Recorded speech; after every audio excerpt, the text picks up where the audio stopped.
Research paper by Big Stretch, independent researcher, Athonic Studies, December 7th, 2025. Black presence in the ancient Americas, a multi-layered synthesis of Paleo-American origins, pre-Columbian African contact, and early colonial documentation.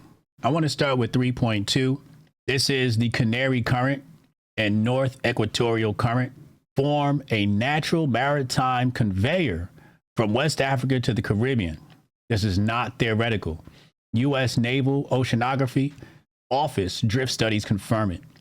National Geographic reconstructions show unpowered vessels from West Africa routinely land in the Lesser Antilles.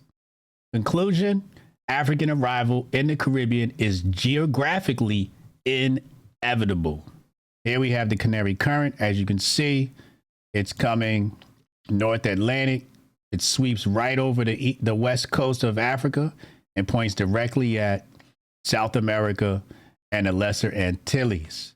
It's another map here that shows all of the different currents. And as you can see here, there's actually this circular current that's just going from the southern parts of the United States, East Coast, up into, as you can see, you got the Gulf Stream that takes you up into Europe. Then you got some that sweeps. It's going to take you by the Iberian Peninsula, basically. And it's going to sweep over here by West Africa and then take you down. So the concept of Africans, there's no way Africans could have come to this area, is just categorically false. There is at least some ability for them to come here, even without engines or sails, because the current will just naturally bring you here. Then the other thing is they'll say, oh, but Africans didn't have boats. And that has been debunked by Columbus's papers, where he saw even the natives in the Caribbean had something they called an 18-oared, as long as an 18-oared galley. They're really long boats. So, and thing is, like, boats are a very ancient technology. Like, Kemet had boats. Now we have Arabic historian Al-Umari documents Mansa Musa's account of Mali Emperor Abu Bakari II, 2 large Atlantic expeditions. These accounts predate Iberian exploration by 150 years. This is a well-known passage in the historiography of pre-Columbian transatlantic contact theories. Shihab al-Din al-Umari, 1300 to 1384, an Arab historian based in Mamluk, Cairo, recorded this account in his encyclopedia work, Masalik al-Absar. He documented testimony from Mansa Musa during or shortly after Musa's famous 1324 Hajj through Cairo.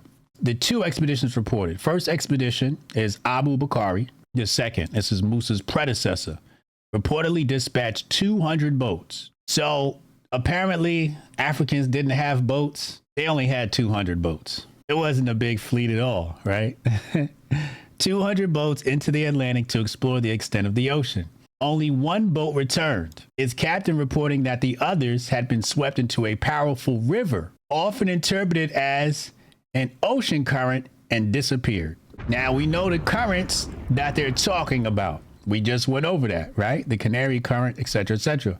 Second expedition, unsatisfied, Abu Bakari reportedly outfitted a much larger fleet of 2,000 boats, 1,000 provisioned and 1,000 with supplies.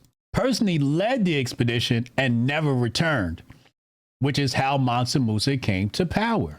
This comes from a primary source, not a secondary source, a primary source. Al-Umari, writing secondhand from informants in Cairo who spoke with Mansa Musa's entourage.